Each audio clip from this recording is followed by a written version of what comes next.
मुख्यमंत्री पुष्कर सिंह धामी ने राज्य के गुरिल्ला स्वयंसेवकों की समस्याओं को सुना। अधिकारियों को विभिन्न विभागों के प्रशिक्षित गुरिल्ला को आजीविका से जोड़ने के दिए निर्देश। कहा, केंद्र सरकार से भी गुरिल्ला प्रशिक्षकों के लिए मदद के लिए भेजा जाएगा प्रस्ताव।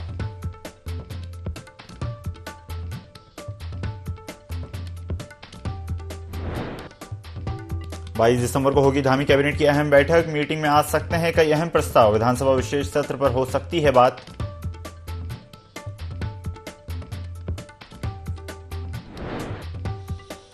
लोहाघाट में गुलदार का आतंक। वन विभाग ने गुलदार को पकड़ने के लिए लगाया पिंजरा। गुलदार प्रभावित क्षेत्र में वन विभाग ने कैमरे लगाए।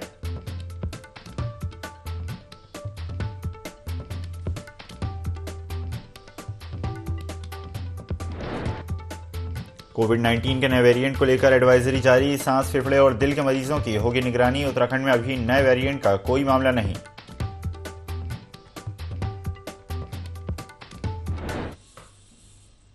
नमस्कार, स्वागत है आपका। IND 24 देख रहे हैं आप। मैं हूं आपके साथ ईसा अहमद। धर्मनगरी हरिद्वार में हर की पौड़ी के पास सुभाष घाट पर स्थित ऐतिहासिक कांग्रेस कार्यालय को हरिद्वार के जूनियर सिविल जज के आदेश पर खाली करा लिया गया है। बता दें कि कार्यालय को लेकर लंबे समय से न्यायालय में वाद चल रहा था, जिसमें पिछले दिनों हाईकोर्ट ने कांग्रेस को प्रतिमाह निश्चय किराया अदा करने के निर्देश दिए थे और इस निर्देश का पालन न करने पर हाईकोर्ट ने वादकारी शिव कुमारी के पक्ष में कार्यालय खाली करवा दिया, जिसके बाद कांग्रेस की राजनीति भी गरमाई हुई है और कार्यालय को लेकर तमाम ऐतिहासिक मुद्दे उखाड़े जा रहे हैं।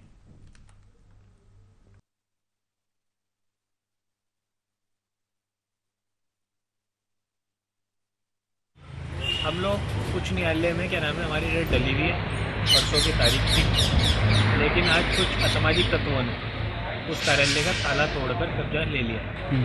हमने पुलिस में इसकी प्राथमिकी भी दर्ज करवाने के लिए तहरीर दी है कि आप अपने CCTV फुटेज खंगाल के जो किन लोगों ने इसका ताला तोड़ के प्रवेश किया है उनके खिलाफ मुकदमा दर्ज हो और डकैती के उसमें कांग्रेस का जो हम लोग भी मानते हैं बहुत पुराना संगठन है, हालांकि अनेकों बार उसका विभाजन हुआ है।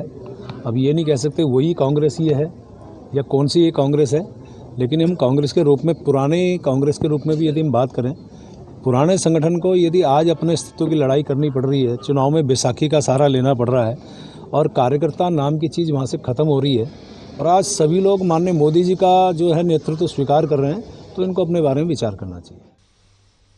राजधानी देहरादून में ठंड का प्रकोप लगातार बढ़ता जा रहा है। इस मौसम में सर्दी जुकाम ही नहीं बल्कि निमोनिया और वायरल इन्फेक्शन, अस्थमा से ग्रसित बच्चे अस्पताल के बाल रोग OPD में पहुंच रहे हैं। इस मौसम में चिकित्सकों ने बच्चों की सेहत को लेकर विशेष सावधानी बरतने की सलाह दी। डॉक्टर अशोक कुमार के मुताबिक इस मौसम में अधिकतर बच्चों की इम्यूनिटी वीक हो जाती है। ऐसे में जब भी बच्चे बाहर निकलें तो पूरे कपड़े पहनकर निकलें। उन्होंने बताया कि सरकार की तरफ से निःशुल्क टीके लगाए जा रहे हैं। बीमारियों से बचने के लिए बच्चों को टीके लगाना जरूरी है।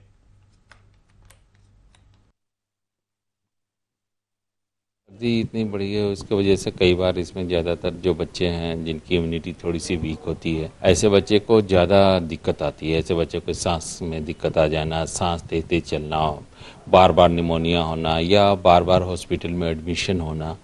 तो ऐसे बच्चे को यही कहेंगे कि ज़्यादातर बच्चे को है कि जब भी निकले तो सर्दी खांसी वाले बच्चे जब भी हो तो लोकल ट्रीटमेंट ना लेके किसी अच्छे डॉक्टर पीडियाट्रिशियन को दिखाएं और जब भी हो आप निकलें बच्चे को पूरे कपड़े पहना के ढक के निकलें। और टीके जो है, टीके बहुत सारे ऐसे सरकार गवर्नमेंट फ्री ऑफ कॉस्ट टीके दे रही है, उस टीके को भी लगाना जरूरी है। प्रदेश में पर्यटन को बढ़ावा देने के लिए उत्तराखंड सरकार लगातार कदम उठा रही है। इसी क्रम में पर्यटन के लिए सकारात्मक कदम उठाते हुए उत्तराखंड सरकार ने जायरोकॉप्टर सुविधा की शुरुआत की है। बता दें कि जायरोकॉप्टर एक छोटा हेलीकॉप्टर होता है जिसमें एक व्यक्ति हवाई यात्रा के जरिए एडवेंचर कर सकता है और पहाड़ों के नज़ारों का लुत्फ उठा सकता है, जिसके लिए देश में पहली बार हरिद्वार के बैरागी कैंप में जायरोकॉप्टर का टेक ऑफ करके सफल ट्रायल किया गया। सरकार PPP मोड पर उत्तराखंड बेस्ड राजस एरो स्पोर्ट्स कंपनी के साथ मिलकर इस नए एडवेंचर स्पोर्ट की शुरुआत करने जा रही है, जिसके लिए पर्यटक हरिद्वार के रनवे से प्रदेश के कई टूरिस्ट प्लेस में जाकर उतर सकेंगे, जिससे पहाड़ों में घूमने आए लोग हिमालय की मनमोहक वादियों के खूबसूरत नज़ारों का लुत्फ उठा सकेंगे। हिमालय के दर्शन कर सकते हैं। यहाँ से आप ऋषिकेश, देवप्रयाग, रुद्रप्रयाग, गौचर, पंतनगर, टनकपुर, टिहरी सब कवर कर सकते हैं। और इन मशीनों को इंडिया में लाने का मेन रीज़न है बहुत ही हाई क्वालिटी सेफ्टी है, जर्मन मशीन्स हैं। सेकंड थिंग, इनकी ऑपरेशन कॉस्ट हेलीकॉप्टर से बहुत कम है, उसकी वजह से एक आम आदमी भी इनको आराम से अफोर्ड कर सकता है। और इस तरह की फ्लाइंग, एक होती है पॉइंट ए से पॉइंट बी पे जाना 35,000 फीट पे, असली फ्लाइंग है बुश फ्लाइंग, बिल्कुल लो नीचे नीचे उड़ना, इन खूबसूरत वादियों का लुत्फ उठाना और देखना हमारा प्रदेश कितना खूबसूरत है। तो ये चीज़ पहली बार हिंदुस्तान में हो रही है।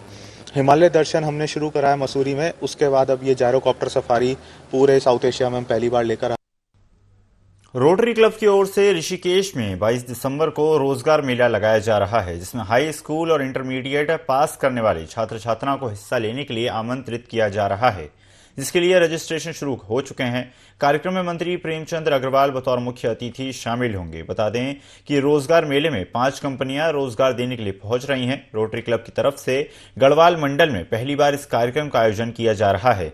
इससे पहले कुमाऊं मंडल में कार्यक्रम किया जा चुका है, जिसमें सैकड़ों युवाओं को रोजगार दिया जा चुका है।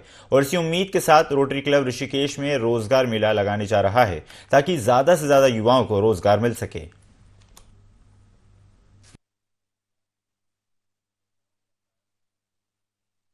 रोटरी क्लब द्वारा ये रोजगार मेला 22 दिसंबर 2023 को रेलवे रोड पर गुरु नानक गुरुद्वारे में किया जाएगा। सुबह 11 बजे से प्रारंभ किया जाएगा ये, और शाम 5 बजे तक ये रहेगा। इसमें हमारे मुख्य अतिथि हमारे क्षेत्रीय विधायक एवं उत्तराखंड सरकार के कैबिनेट मंत्री श्री प्रेमचंद अग्रवाल जी भी इसमें रहेंगे। और सुबह 11 बजे से इसमें सुबह 9 बजे से इसके रजिस्ट्रेशन हम चालू कर देंगे।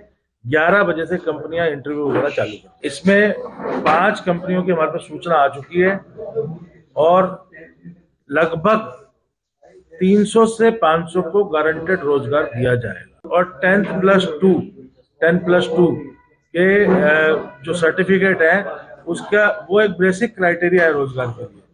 वो जो लेकर के बच्चे आएंगे उनको उनकी योग्यता के अनुसार जहाँ जहाँ उनकी प्लेसमेंट हो सकती होगी, मिनिमम उसमें सैलरी भी आ रखी है, जितनी सैलरी उनको दी जाएगी।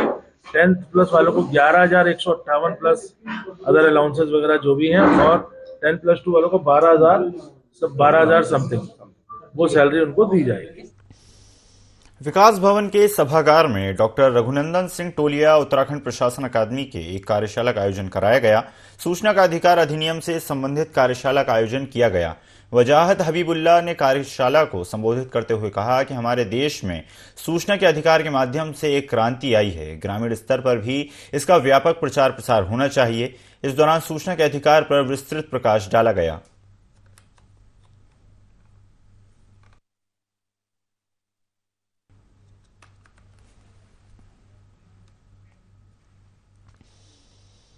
लोहाघाट के छमनिया और पाटन क्षेत्र में हो रहे गुलदार के आतंक से निजात दिलाने के लिए वन विभाग ने गुलदार को पकड़ने के लिए पिंजरा लगा दिया है।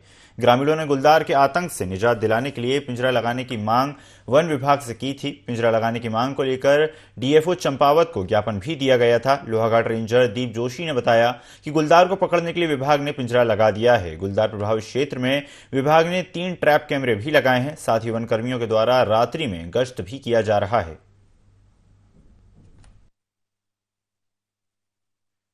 गुलदार प्रभावित क्षेत्र में मुख्य वन्य जीव प्रतिपालक महोदय उत्तराखंड द्वारा पिंजरा लगाने की अनुमति मिलने के उपरांत वहां पर पिंजरा लगा दिया गया है। मेरी समस्त लोगों से अपील है कि रात्रि में आने जाने में सतर्कता बरतें।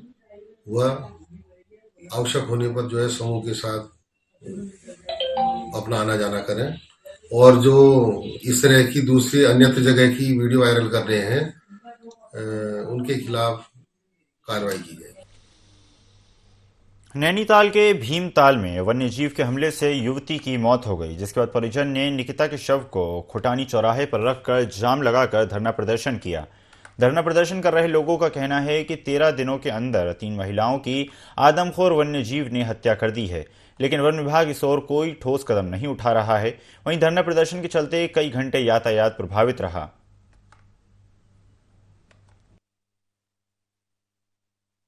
13 दिन के अंदर 3 लोगों की हत्याएं नरबख्शी बाघ के द्वारा, आदमखोर बाघ के द्वारा की गई है और वन विभाग कुंभकर्ण की नींद सोया हुआ है। उसको जगाने के लिए आज पूरा जन आक्रोश है और हम यहाँ पे बैठे हुए खुटानी में। जो यहाँ पे ज़्यादातर लोग रहते हैं वो किसानी पर निर्भर करते हैं। अगर किसान किसानी नहीं करेगा तो आजीविका कैसे करेगा? लोग खेतों में काम नहीं करेंगे तो घर शाम को खाना कहाँ से खाएंगे? और मैं वन विभाग को चेताना चाहता हूँ, अगर आप नहीं माने तो हम यहाँ से नहीं उठाएंगे। लोहाघाट के खुना बोहरा के पास 2 बारहसिंघाओं के बीच हुए भीषण आपसी संघर्ष में एक बारहसिंघा की पहाड़ी से गिरने से मौत हो गई। सूचना पर लोहाघाट रेंजर दीप जोशी के नेतृत्व में वन विभाग की टीम मौके पर पहुंची और बारहसिंघा के शव को कब्जे में लिया। रेंजर जोशी ने बताया कि देर रात बारहसिंघाओं के बीच हुई भिड़ंत में एक नर बारहसिंघा पहाड़ी से गिर गया, जो लोहाघाट चंपावत एनएच में जा गिरा, जिस कारण उसकी मौत हो गई। रेंजर ने बताया कि बारहसिंघा की उम्र लगभग 6 वर्ष के आसपास है और उसका वजन लगभग 3 से 4 कुंटल के बीच बताया जा रहा है। आगे बताया गया कि पशु चिकित्सकों के द्वारा बारहसिंघा के शव का पोस्टमार्टम किया गया। तत्पश्चात शव को रेंजर कार्यालय के पास गड्ढे में दबा दिया गया।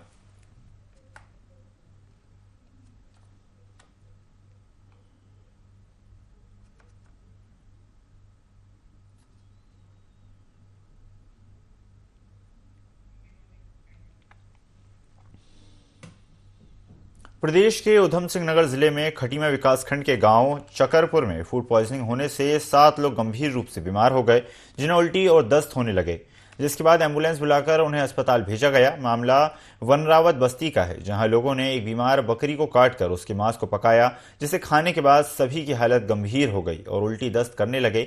बता दें कि इलाज कर रहे डॉक्टर ने बताया कि 6 लोगों की हालत ठीक हो गई है, लेकिन एक 10 साल की बच्ची की तबीयत में सुधार नहीं हुआ है, जिसको आगे रेफर कर दिया गया है।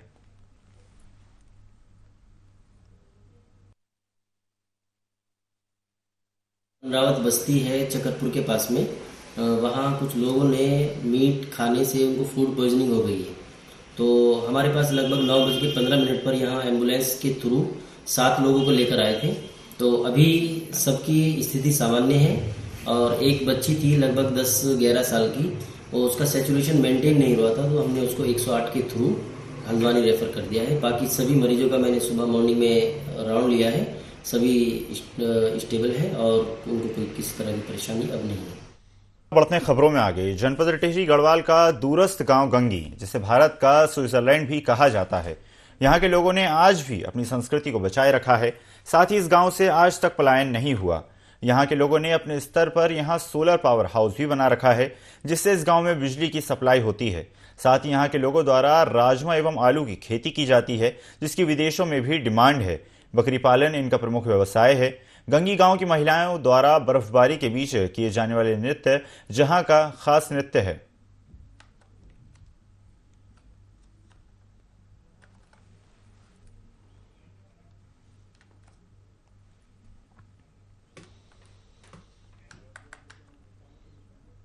जसपुर में विकास के नाम पर बदहाली का आलम लगातार बरकरार है। जसपुर क्षेत्र में विकास के नाम पर केवल राजनीति की जाती है, जबकि विकास कोसों दूर है। स्थानीय लोगों की शिकायत है कि इस क्षेत्र का विकास जो होना चाहिए था वो नहीं हुआ।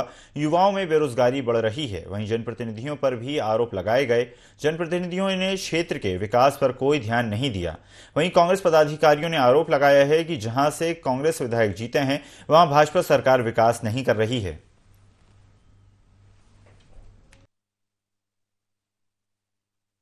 मैं विधायक था तो उस समय रोडवेज के अड्डे की जमीन भी इंगित कराई थी और उसका शिलान्यास भी हुआ था, और साथ में स्टेडियम के लिए 8 एकड़ जमीन सिडकुल से ली थी, उसका भी शिलान्यास हो गया था, 4 दीवारी भी बन गई थी।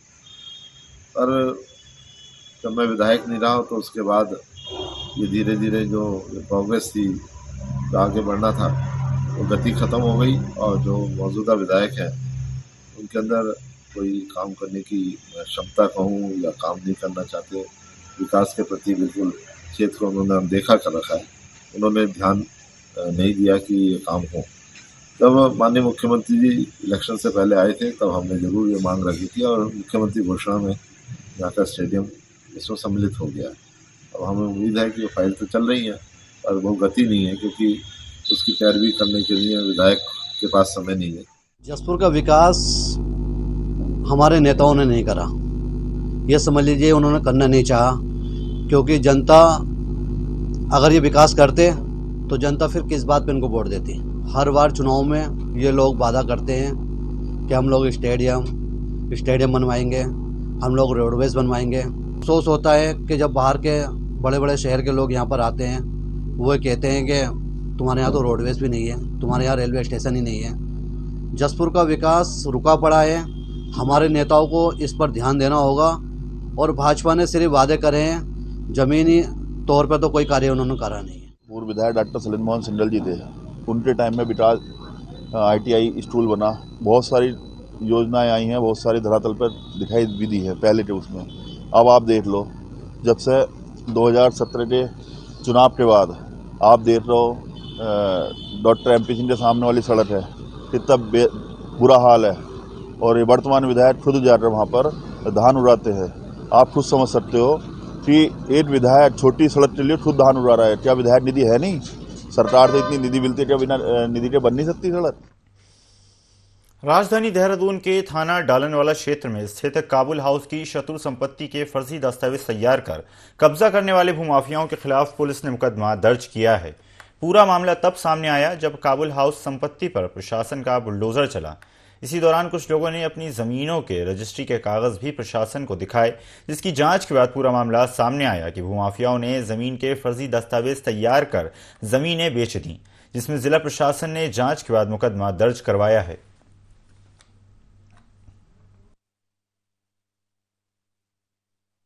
नाम से एक संपत्ति डालनवाला क्षेत्र में थी, जिसमें राजस्व विभाग में केस चल रहा था। इसके बाद ये शत्रु संपत्ति थी और इसको नियमानुसार जो है राज्य सरकार में निहित किया गया।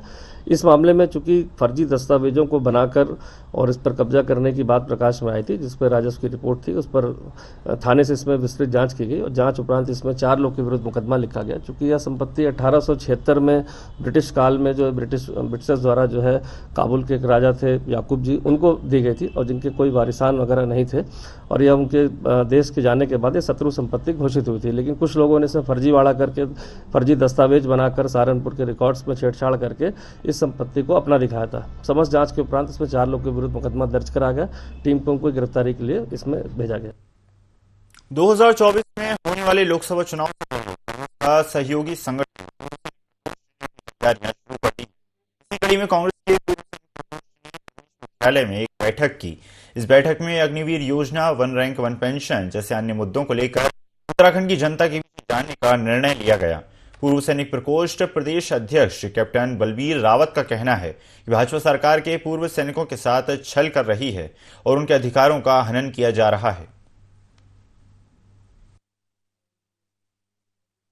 देखिए, लोकसभा के चुनाव में जहां भी पूर्व सैनिकों की आवश्यकता होगी, सैनिक बाहुल क्षेत्रों में वहां पे पूर्व सैनिकों की मीटिंगें होंगी, उपस्थित होंगे, और मैं समझता हूं कि जनता का रुझान अभी कांग्रेस की तरफ है। और जब भी मैं मानता हूं कि कांग्रेस के कैंडिडेट नीचे ऊपर थोड़ा कम और ज्यादा हो सकते हैं, लेकिन जनता का रुझान पूरी तरह से कांग्रेस के पक्ष में मतदान करने का है।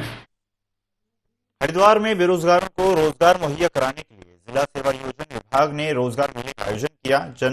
जगजीतपुर में विभाग के कार्यालय परिसर में आयोजित रोजगार मेले में जिले भर से आए सैकड़ों युवाओं ने प्रतिभाग किया। सिडकुल हरिद्वार की 6 जानी मानी कंपनियों के प्रतिनिधियों ने कई अभ्यर्थियों के इंटरव्यू कर उनका चयन भी किया। जिला सेवा योजना अधिकारी उत्तम कुमार ने बताया कि 180 से ज्यादा पदों के लिए रोजगार मेला आयोजित हो रहा है।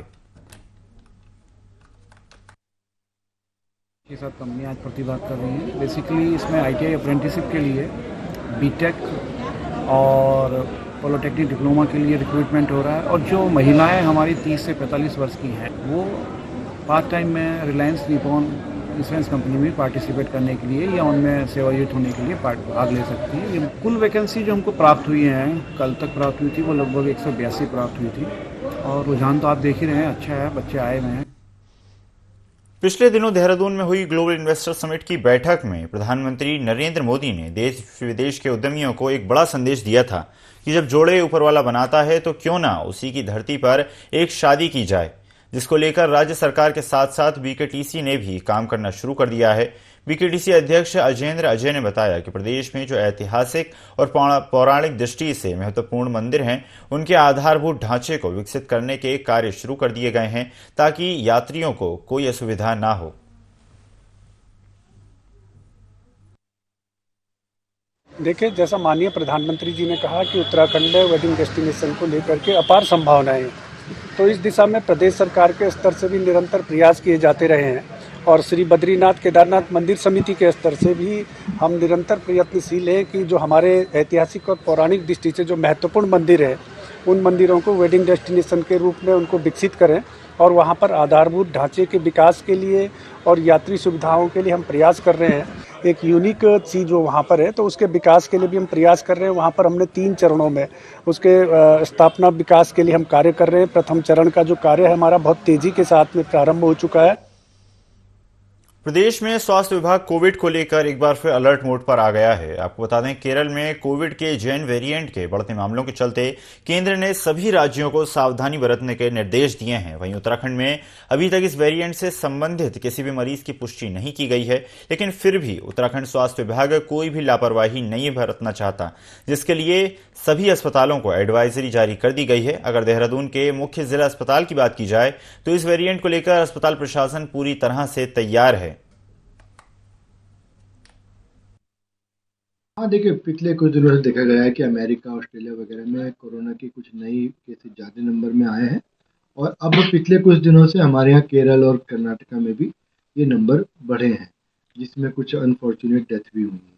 उसको लेकर केंद्र सरकार और राज्य सरकार ने दोनों ने ही गाइडलाइन हमने जारी कर दी हैं और इस क्रम में मैं ये कहना चाहूँगा कि हम लोगों ने कभी भी कोरोना को बिल्कुल ख़त्म नहीं माना था। तो हमारे पास जो भी पेशेंट एक्यूट लंग इन्फेक्शन या फिर सारी, जिसे सीरियस एक्यूट रेस्पिरेटरी इलनेस बोलते हैं, उनके मरीजों में हम कोरोना की जांच लगातार करते रहे हैं पिछले दिनों में। कोविड-19 के नए वेरिएंट JN1 को लेकर उत्तराखंड स्वास्थ्य विभाग ने एडवाइजरी जारी कर दी है। स्वास्थ्य सचिव डॉक्टर आर राजेश कुमार ने एडवाइजरी जारी की है। बता दें कि कोविड-19 के नए वेरिएंट JN1 का फिलहाल उत्तराखंड में कोई मरीज नहीं है। एहतियात के तौर पर सभी अस्पतालों को अलर्ट किया गया है। स्वास्थ्य सचिव डॉक्टर आर राजेश कुमार की ओर से जारी एडवाइजरी में राज्य के सभी अस्पतालों को कोविड प्रबंधन के लिए तैयार रहने के निर्देश दिए गए हैं। अस्पतालों में मरीजों की जांच, इलाज के साथ ही दवाओं का प्रबंध करने को भी कहा गया है।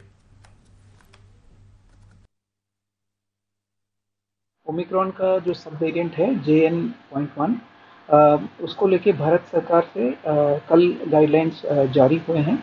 उत्तराखंड में इस स्ट्रेन की अभी तक कोई पुष्टि नहीं हुई है और माह नवंबर 2023 से कोविड पॉजिटिव केसेस की भी कोई पुष्टि नहीं हुई है उत्तराखंड में। भारत सरकार के जो इंस्ट्रक्शंस हैं उसमें मेन पॉइंट ये है कि सर्वेलेंस बढ़ा दिया जाए। सो हमने सभी जिलाधिकारीगण एवं CMO को इंस्ट्रक्ट किया है कि अपने स्तर पर सर्वेलेंस बढ़ा दें और इसके अलावा भारत सरकार के गाइडलाइंस में ये भी है कि एडिक्वेट टेस्टिंग की जाए और कम्युनिटी अवेयरनेस की जाए। ये हमने इंस्ट्रक्शंस में मेंशन। रुड़की नगर निगम में तहसील दिवस के मौके पर जिलाधिकारी और ADM ने एक साथ मिलकर लोगों की समस्याओं को सुना। वहीं ADM दीपेंद्र कुमार ने बताया कि इस दौरान उनके पास 43 शिकायतें आई थीं, जिनमें से 11 का मौके पर ही निस्तारण कर दिया गया और बाकी 31 के लिए अधिकारियों से जल्द ही सुलझाने की बात कही गई है। शिकायतों में मुख्य रूप से क्षेत्र में हो रहे अवैध खनन को लेकर मामले आए, जिसके लिए पुलिस और ARTO समेत कई विभागों के अधिकारियों को मिलाकर खनन को रोकने के लिए टीम गठित की गई, जिससे क्षेत्र में हो रहे अवैध खनन पर लगाम लगाई जा सके। लगभग 12 शिकायतों का मौके पर निस्तारण कर दिया गया। 31 शिकायतें जो है वो संबंधित विभागों को निस्तारण के लिए भेजा गया है और अगली जो तहसील दिवस होगा उसमें उसकी समीक्षा की जाएगी। भूमि संबंधी थे, उनका सीमांकन वगैरह के संबंध में था या विद्युत विभाग का था और नगर पंचायत के संबंधित था, पीट होल्डर्स के संबंधित थे, इन विभागों से संबंधित सीमांकन के संबंध में है, उसका हमने आदेश कर दिया है। जिले स्तर पर टीम बनाई गई जिसमें पुलिस है, आपका प्रशासन है, संबंधित SDM है, वन विभाग है, RTO है, इनमें इनकी एक टीम बनाई गई है जिनके द्वारा समय समय पर छापेमारी की कार्रवाई की जाती है और शिकायत मिलने पर भी कार्रवाई की जाती है। इस बुलेटिन में फिलहाल इतना ही। खबरों का सिलसिला लगातार जारी है। बने रहिए IND 24 के साथ। नमस्कार।